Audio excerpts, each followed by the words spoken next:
Hi friends, నేను ఈరోజు రైలు పల్లారంతో మీ ముందుకు వచ్చాను. దీనికోసం బియ్యం పిండి, కారము, ఉప్పు, జీలకర్ర వేసి పొడి పిండి మంచిగా కలుపుకునాలండి. అల్లం వెల్లిపాయ పేస్టు వాటర్లో వేసి నీళ్ళలాగా చేసి కలపాలండి. ఇలా అయినట్లయితే పిండికి మంచిగా పడుతుందండి. ఈ పిండిని వేడి నీళ్ళు పోసి రొట్టె పిండిలాగా తడపాలండి. మనం నా వంటలు మీకు నచ్చినట్లయితే తప్పకుండా సబ్స్క్రైబ్ చేయండి, లైక్ చేయండి. చల్లనీళ్ళు వేసుకుంటూ కొంచెం చల్లనీళ్ళు వేసుకుంటూ రొట్టె పిండిలాగా కలపాలండి. మెత్తగా కాకుండా గట్టిగా కాకుండా మీడియం కలపాలి.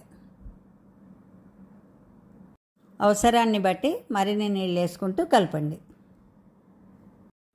బాగా పిండిని రొట్టె పిండి మాదిరిగా పిసకాలండి. ఇలా తడిపినటువంటి పిండికి ఆయిల్ పెట్టాలండి. ఇలా తడిపిన పిండిని కొంచెం తీసుకొని అరచేతిలో నూనె పెట్టుకొని బల్పల్లాగా చేసుకున్నాలండి.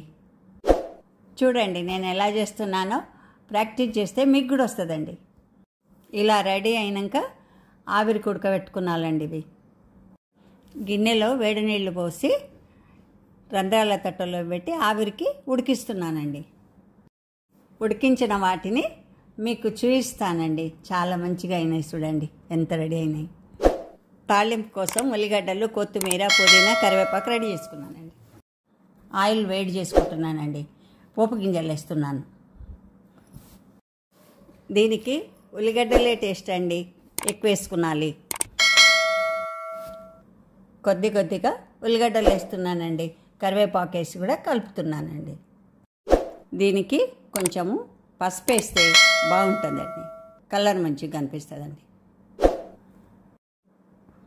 ఉడకబెట్టినవి తాలింపులు వేసి కలుపుకుంటున్నానండి. మంచిగా కలిపెట్టాలి.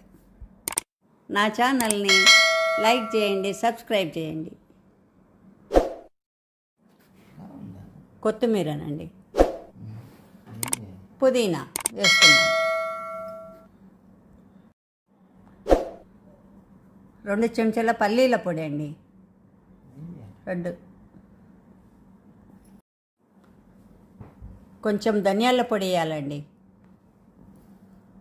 ఇవన్నీ వేసి కలిపి వేడి చేయాలండి. కొంచెం